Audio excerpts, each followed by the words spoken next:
Pada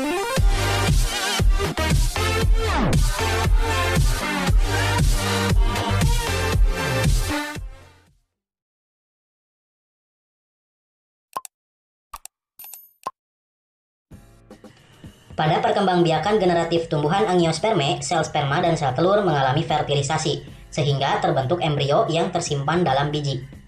Biji dapat tumbuh dan berkembang menjadi tumbuhan baru. Sifat dari keturunan tumbuhan baru dapat diperoleh dari gabungan sifat kedua induk. Hal ini yang menyebabkan sifat keturunan dari perkembangbiakan generatif bervariasi. Sel kelamin pada tumbuhan terdapat pada bunga. Bunga memiliki beberapa bagian tertentu yang memiliki fungsi masing-masing. Bagian pertama ada tangkai bunga. Tangkai bunga merupakan bagian bunga yang berada pada bagian bawah bunga. Fungsi tangkai bunga adalah menopang bunga dan menghubungkannya dengan bagian tumbuhan lainnya. Bagian yang kedua terdapat kelopak bunga. Kelopak bunga merupakan bagian bunga paling luar yang menyelimuti mahkota ketika masih kuncup. Fungsi dari kelopak bunga adalah melindungi mahkota bunga ketika masih kuncup. Kelopak bunga akan terbuka ketika mahkota mekar. Bagian bunga yang ketiga ada mahkota bunga. Mahkota bunga merupakan bagian bunga yang mempunyai bentuk paling indah, memiliki warna tertentu, dan fungsi mahkota bunga digunakan untuk menarik serangga. Keberadaan serangga yang hinggap pada bunga akan membantu proses penyerbukan. Bagian bunga yang keempat ada benang sari. Benang sari merupakan alat kelamin jantan terdiri atas tangkai sari, kepala sari, dan serbuk sari. Bagian bunga yang kelima ada putik. Putik merupakan alat kelamin betina terdiri atas kepala putik, tangkai putik, dan bakal buah.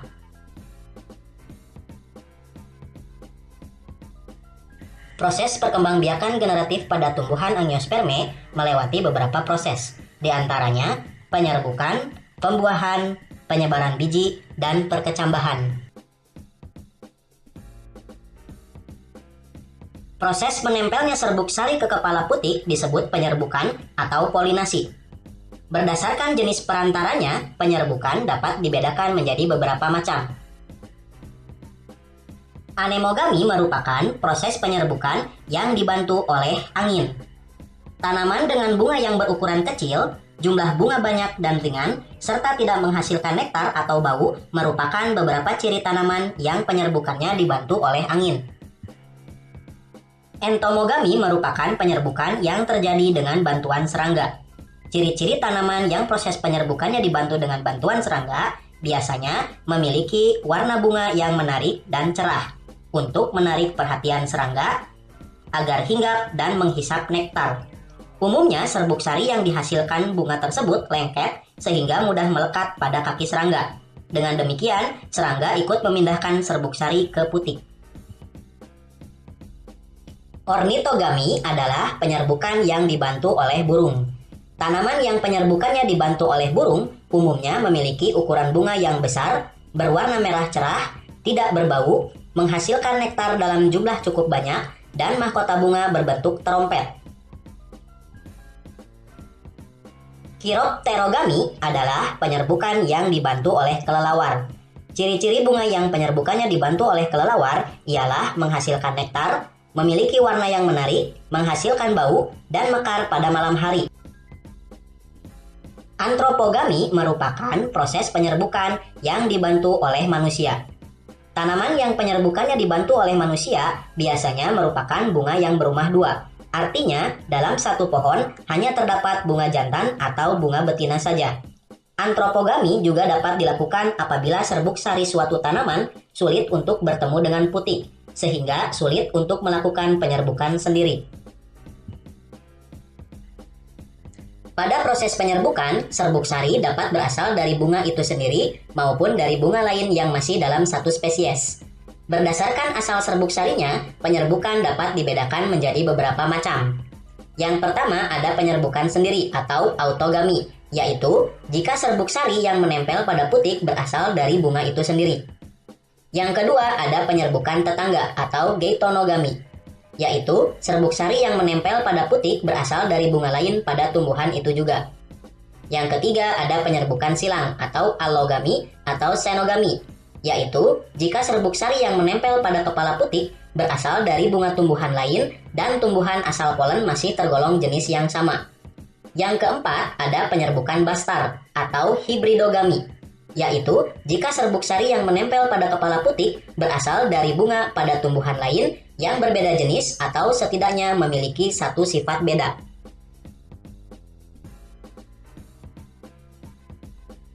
Tahukah kamu apa yang terjadi pada serbuk sari setelah proses penyerbukan? Serbuk sari memiliki inti vegetatif dan inti generatif.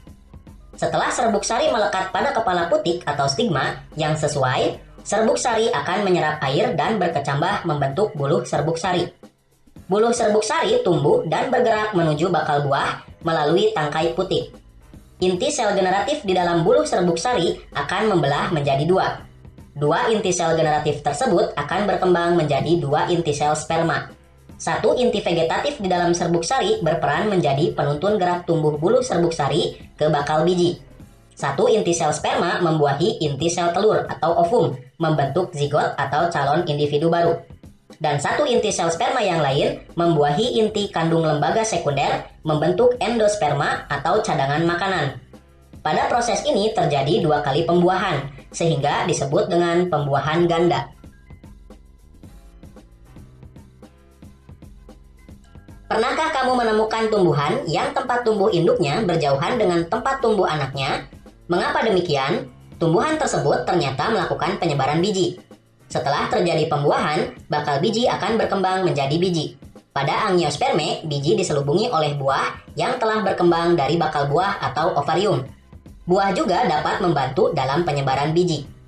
Penyebaran biji yang jauh dari induk akan meningkatkan peluang biji untuk tumbuh dan berkembang dengan baik menjadi individu baru. Hal ini karena biji yang tumbuh pada suatu area yang dekat dengan induk akan berkompetisi dengan induk untuk mendapatkan cahaya, air, dan nutrisi. Proses penyebaran biji dapat terjadi secara alami atau dengan bantuan manusia. Terdapat banyak bahan perantara yang dapat membantu tanaman untuk menyebarkan biji. Berikut adalah berbagai cara penyebaran biji dan istilah untuk masing-masing perantara. Yang pertama ada anemokori. Anemokori merupakan proses penyebaran biji dengan bantuan angin. Ciri tumbuhan yang penyebarannya dengan cara ini adalah bijinya kecil, ringan, dan bersayap. Biji yang ringan dan kecil tidak terlalu dipengaruhi oleh gaya gravitasi bumi. Keberadaan sayap pada biji membantu biji mudah terbawa angin. Arah gerak biji mengikuti arah gerak angin. Yang kedua ada hidrokori. Hidrokori merupakan proses penyebaran biji dengan bantuan air.